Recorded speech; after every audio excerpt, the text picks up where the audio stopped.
Hello students, welcome back to my YouTube channel, The Genius Physics. Dear students, today we are going to discuss about next one topic of BS Physics, which is magnetic field.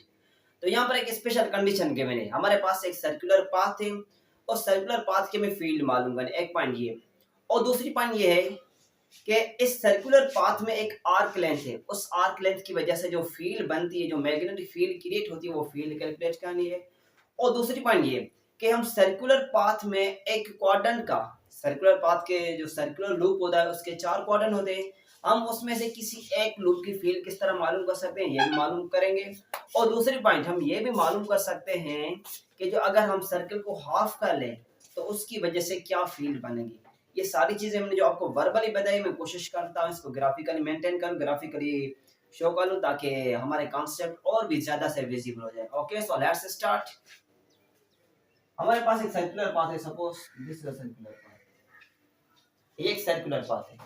Okay, ये इसकी central point है, this is a central point. यहाँ इस point से लेकर इस point तक जो डिस्टेंस है, सपोज कर लेते हैं दिस इज अ डिस्टेंस ए। ये डिस्टेंस क्या है? ये ए डिस्टेंस अवेलेबल है। तो क्वेश्चन में ये है कि आपके पास एक आर्क लेंथ है, सपोज करते हैं यहाँ ये हम पार्ट लेते हैं डीएल, ये डीएल पार्ट लेते हैं। इस डीएल पार्ट की वजह से जो फील्ड बनेगी वो फील्ड कैलकुलेट करनी है। इस सर्कुलर रूम में ये एक आर्क लेंथ है, एक पार्ट आर्क लेंथ है। तो इस डीएल की वजह से, इस आर्क लेंथ की वजह से जो मैग्नेटिक फील्ड क्रिएट होगी वो फील्ड क्या होगी, हमें वो फील्ड कैलकुलेट करनी है। ओके, उसकी जो फील्ड होगी वो क्या होगी, वो होगी डीबी। उसकी फील्ड क्या होगी, डीबी। लेंथ क्या है, डीएल है, दिस आर्क लेंथ। इस डीबी को हमें कैलकुलेट करना है कि ये फील्ड कितनी होगी। एक कंडीशन ये। दूसरी कंडीशन ये है हमारे पास कि ये जो क्वाड्रेंट है, ये सर्किल है, सर्किल के ये 4 पार्ट है, इस सर्किल के ये 4 पार्ट हैं। तो दूसरा क्वेश्चन ये हो सकता है कि इसके एक पार्ट की, अगर हम इस पार्ट की फील्ड मालूम करना चाहें, इस सर्कुलर की पाथ के क्वाड्रेंट की फील्ड मालूम करना चाहें, फोर्थ क्वाड्रेंट की फील्ड मालूम करना चाहें, तो इसकी फील्ड क्या होगी।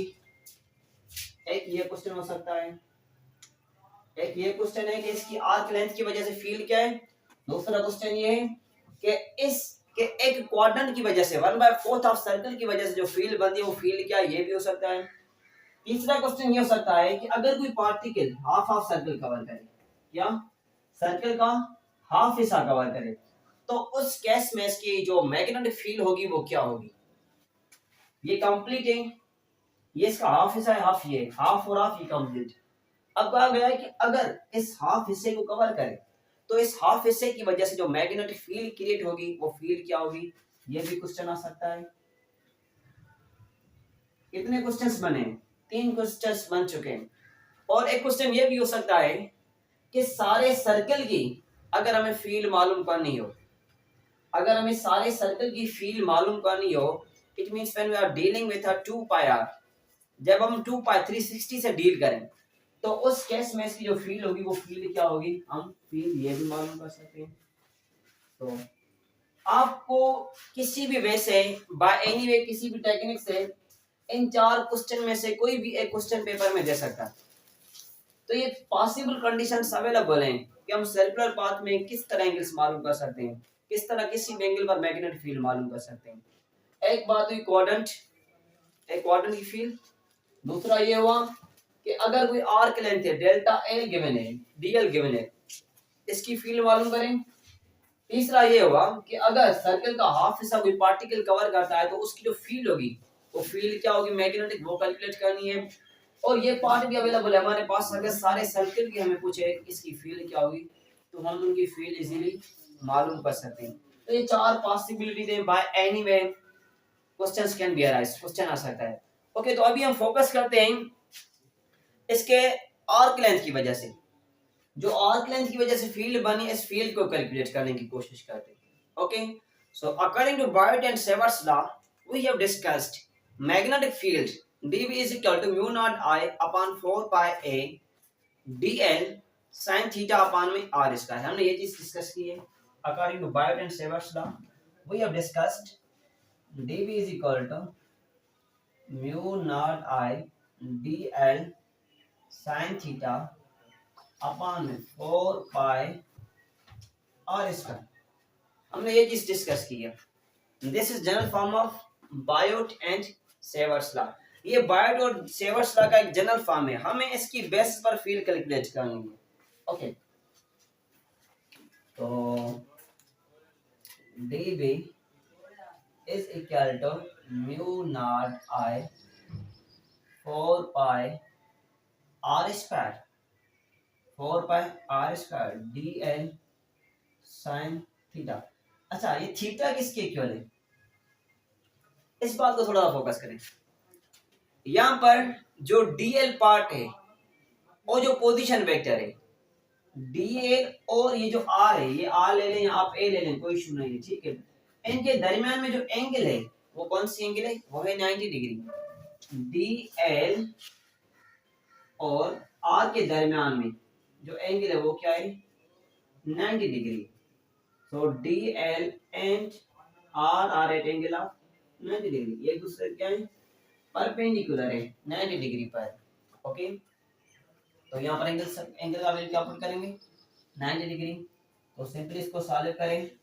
Mu naught I upon 4 pi r square dl sin 90 becomes equal to 1.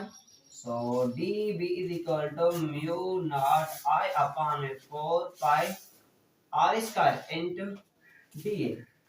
हमें एक चीज मिल गई है. हमें इसका फर्दर एक जनरल फॉर्म मिल चुका है. अब इस dl का वैल्यू हमें कैलकुलेट करना है. Now we have to focus on this value of dl कि ये dl किसके इक्वल है. तो हमने कंडीशन दी है कि हमें आर्क लेंथ है, वो है वो आर्क लेंथ. हम जनरल फॉर्म पढ़ते हैं इसका आर्क लेंथ का, जो r होती है हम पढ़ते हैं s is equal r multiply theta. s is equal to r into theta. हम ये चीज पढ़ते हैं r थीटा. सपोज करें यहाँ पर जो एंगल बनी है उस एंगल को हम कहते हैं alpha angle. This is alpha angle. तो हम लिख सकते हैं dl is equal to r alpha.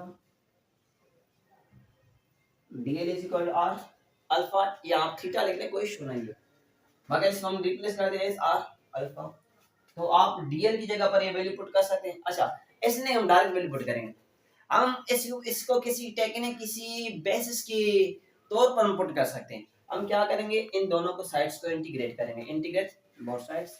तो इंटीग्रेट करें db integrate mu naught I upon 4 pi r square dl.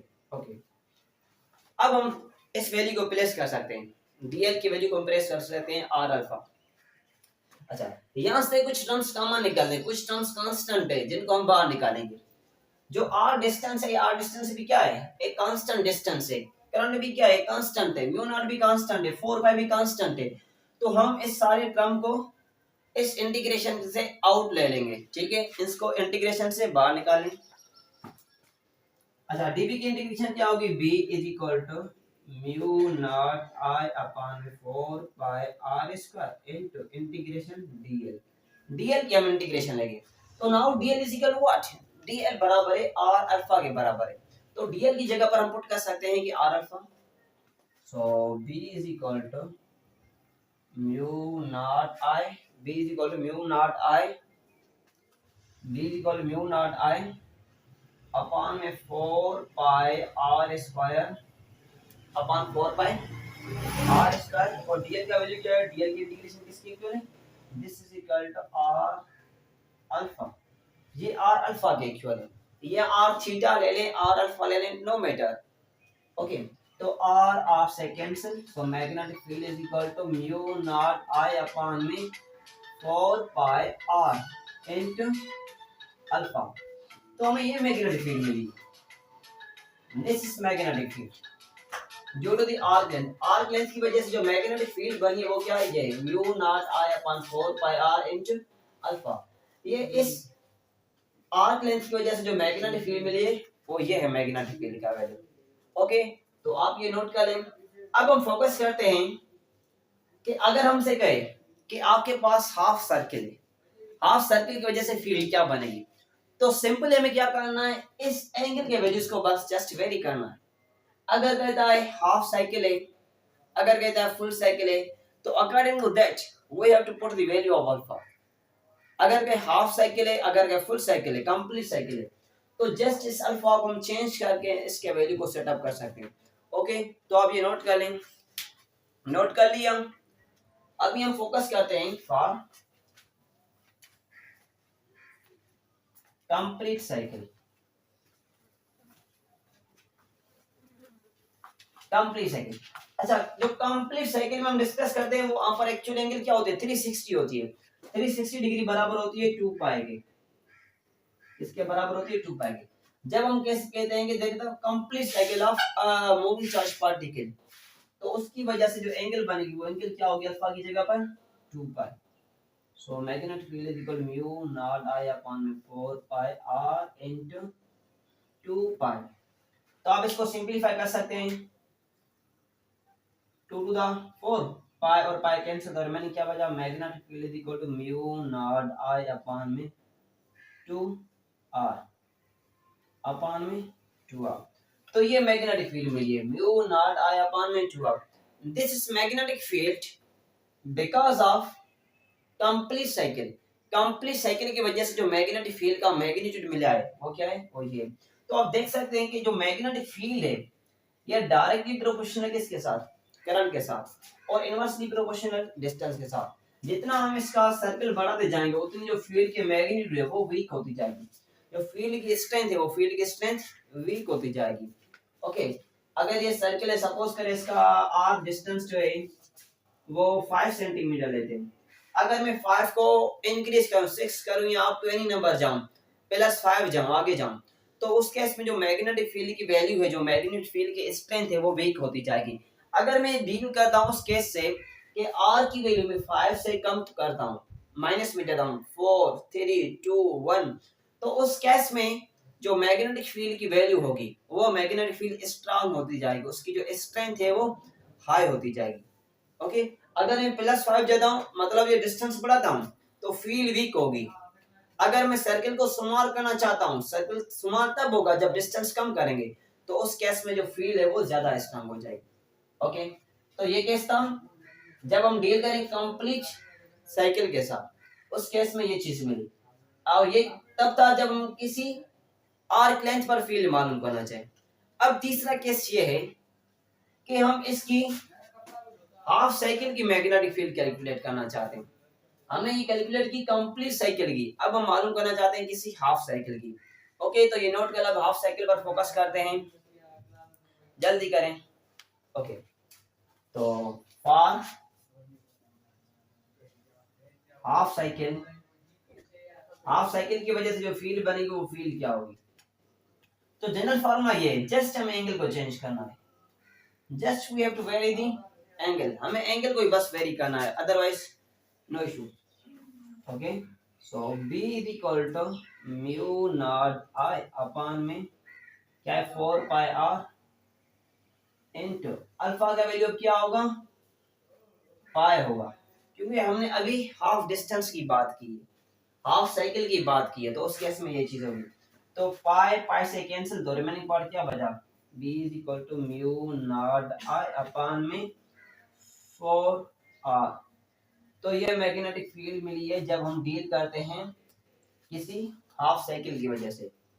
Okay, अब लास्ट वन केस अवेलेबल है, अगर हम किसी एक क्वाड्रेंट की बात करें, 1/4 ऑफ साइकिल की बात करें, इसके एक पार्ट की बात करें, तो इस केस में क्या होगा, यहाँ पर थोड़ी सी टेक्निकल बातें उनको समझने की कोशिश करते हैं। देखिए, ये सर्किल है, इस सर्किल के 4 पार्ट हैं, एक ये है, एक ये, एक ये, एक ये 4 पार्ट्स हैं। अब हमें इसकी एक पार्ट की जो मैग्नेटिक फील्ड है वो कैलकुलेट करनी है, तो it means we can say that we have to find the magnetic field 1/4 of circle. इसको इस तरह क्वेश्चन दे सकता है कि 1/4 ऑफ साइकिल की वजह से जो मैग्नेटिक फील्ड बनती है वो क्या होगी। यहाँ कोई डायरेक्ट कह सकता है कि 90 डिग्री पर क्या होगी, क्योंकि एक सर्किल 90 के बराबर है ना, ये एक पार्ट जो 90 डिग्री के बराबर है, ऐसे कह सकता है। या दूसरा इस तरह कह सकता है कि 1/4 ऑफ साइकिल की वजह से जो मैग्नेटिक फील्ड बनेगी वो मैग्नेटिक फील्ड क्या होगी, वो मैग्नेटिक फील्ड कैलकुलेट करें, वो भी हम मालूम कर सकते हैं। ओके, तो सिंपल है, जो कंप्लीट साइकिल है वो किसके इक्वल है, वो बराबर है 2 पाई के। 2 पाई कंप्लीट है। अब इस 2 पाई के 1/4 की स्टडी करनी है, we have to deal with 1/4 of this one, तो हम कह सकते हैं डिवाइडेड बाय 4। ये कंप्लीट है 2 पाई, इसके 4 हिस्से करने हैं और 4 हिस्सों में से जो एक हिस्सा है उसकी फील्ड कैलकुलेट करनी है। तो इसके 4 हिस्से कब होंगे, जब डिवाइड करेंगे। 4 से मैंने डिवाइड किया, तो आप इस अल्फा की एंगल को इस जगह पर प्लेस कर सकते हैं, आप इसको इधर प्लेस कर सकते हैं, तो प्लेस करें। ओके, नोट करें, जल्दी करें। ओके, तो आप सिंपली क्या करें, इस अल्फा की वैल्यू को इस जगह पर प्लेस करें। You can easily get the result of this one कि 1/4 ऑफ सर्कल की जो मैग्नेटिक फील्ड है वो क्या होगी, आप इजीली इसको भी मालूम कर सकते हैं। ओके, चलो इस पार्ट को रिमूव कर इधर मेंशन कर लेते हैं।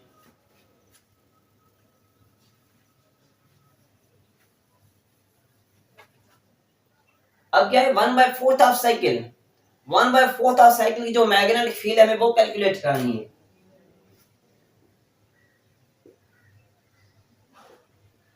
ओके, तो हमारे पास जनरल फार्मूला ये है, B is equal to mu naught I upon में 4 पाई R। अच्छा, ये थोड़ी सी आप बातें माइंड में कर लेना कि सर ने जो क्लास में करवाया था, जस्ट यहाँ पर सर ने A दिया था, मैंने R दिया है। R या A को मैं चेंज कर लूँ तो इसका कोई इशू नहीं है, ठीक है ना।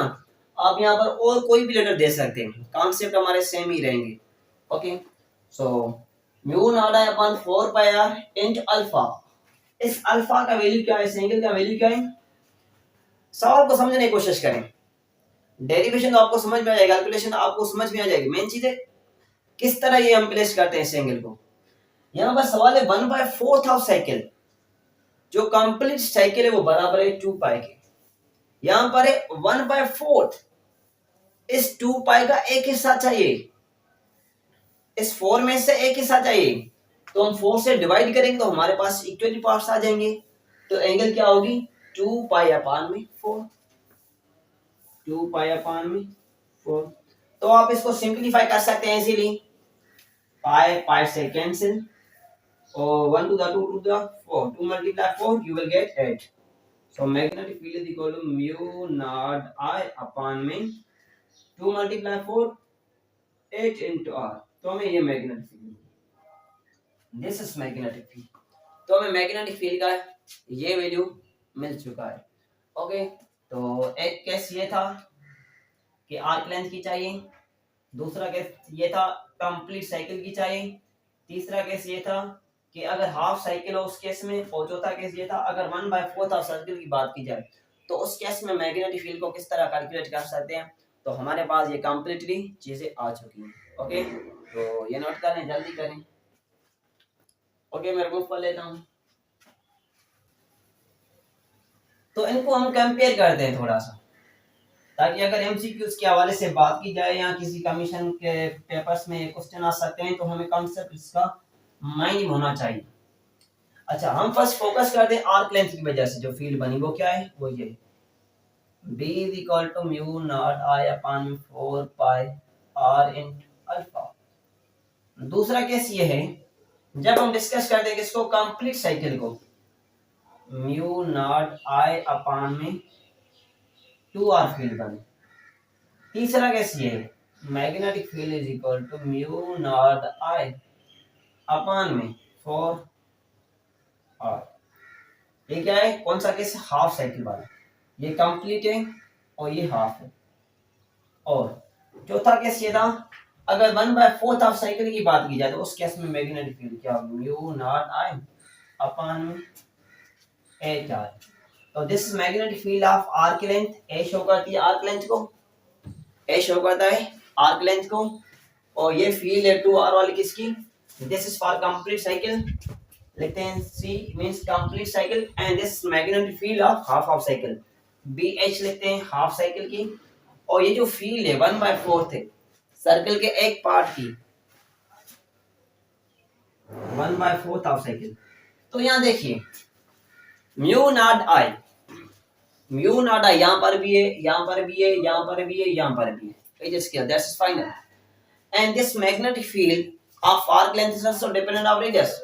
साइकिल की वो भी रेडियस पर डिपेंड है, हाफ ऑफ साइकिल की वो भी रेडियस डिपेंडेंट है, और अगर 1/4 की बात की जाए तो वो भी डिस्टेंस डिपेंडेंट है। हम कह सकते हैं कि जो मैग्नेटिक फील्ड है वो फाइनली डिस्टेंस डिपेंडेंट है।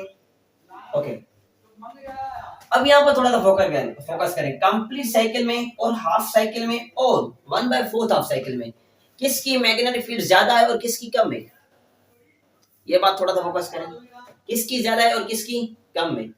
अच्छा ये देखिए यहाँ पर है म्यू नॉट आई अपान में आर, म्यू नॉट आई अपान में आर, यहाँ पर भी है म्यू नॉट आई अपान में आर, यहाँ पर भी है म्यू नॉट आई अपान में आर। तो ये चीज सब में क्या है, कॉमन है, ये क्या है, सब में चीज कॉमन है। सपोज करते हैं mu naught I upon r की वैल्यू x है, वो क्या है, इसकी वैल्यू x है, तो हम लिख सकते हैं x अपान में 2, यहाँ पर भी म्यू नॉट आई अपान में आर है, यहाँ पर लिख सकते हैं कि x अपान में 4, यहाँ पर है mu naught I upon r, तो यहाँ पर भी लिख सकते हैं x अपान में 8। तो सबसे फील्ड जो कम है वो किसकी है, 1/4 की कम है, या हाफ ऑफ साइकिल में जो फील्ड बनी है वो कम है, या अगर बात की जाए कंप्लीट साइकिल की उसकी फील्ड कम है, तो किसकी कम है। तो सपोज कर x जो नंबर है वो सबके लिए सेम है, x क्या है, सबके लिए नंबर सेम है, उस सेम नंबर को मैं 2 से डिवाइड करूं तो उसके 2 पार्ट होंगे, अगर सेम नंबर को मैं 4 से डिवाइड करूं तो उसके 4 पार्ट होंगे, मतलब वो छोटे छोटे पार्ट होंगे, मतलब फील्ड कम होगी। अगर सेम नंबर उसको मैं 8 से डिवाइड करूं, इसका मतलब ये हुआ उसके 8 पार्ट होंगे, मतलब वो और भी स्मॉल होंगे। तो ये बात फाइनल हो चुकी है, जो 1/4 ऑफ साइकिल है इसकी फील्ड कम में से कम है। ओके, इसके ज्यादा पार्ट्स करेंगे इसकी फील्ड तमाम स्मॉल हो जाएगी। और दूसरी पॉइंट पर आए, जब हाफ ऑफ साइकिल की बात करते हैं तो इस केस में क्या है, इसकी जो फील्ड है हाफ की वो ज्यादा है किससे, 1/4 से। अगर बात की जाए कंप्लीट की तो उसकी जो फील्ड है वो इन दोनों से क्या है, मैक्सिमम है। तो हम इसको इस तरह सीरीज में लिख सकते हैं, जस्ट लाइक एमसीक्यू आ सकता है कि जो मैग्नेटिक फील्ड है वो सबसे ज्यादा किसकी है, सर्कुलर पाथ में ज्यादा है, फिर किसकी है, हाफ की ज्यादा है, फिर किसकी है, मैग्नेटिक फील्ड 1/4 की है ऑफ साइकिल की, मतलब इसकी क्या है, सबसे ज्यादा है, इसकी सबसे क्या है, लो है, और इसकी सबसे हाई है।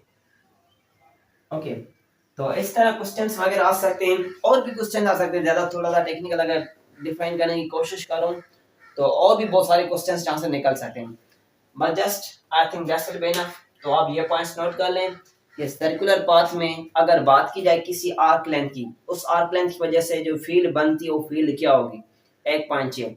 दूसरी पॉइंट ये, अगर 1/4 ऑफ साइकिल की बात की जाए उसमें मैग्नेटिक फील्ड क्या होगी, वो फील्ड भी मालूम की है हमने।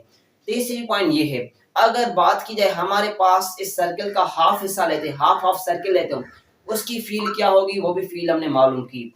और लास्ट वन पॉइंट ये कि जो कंप्लीट साइकिल है, कंप्लीट साइकिल की जो फील्ड बनेगी वो फील्ड क्या है, वो 4 केस हमने डिटेल में विद एमसीक्यू डिस्कस कर ली। Okay viewers, I think that's will be enough for today's lecture. If you have any question, you are free to ask. Okay, we will see you next. Thank you.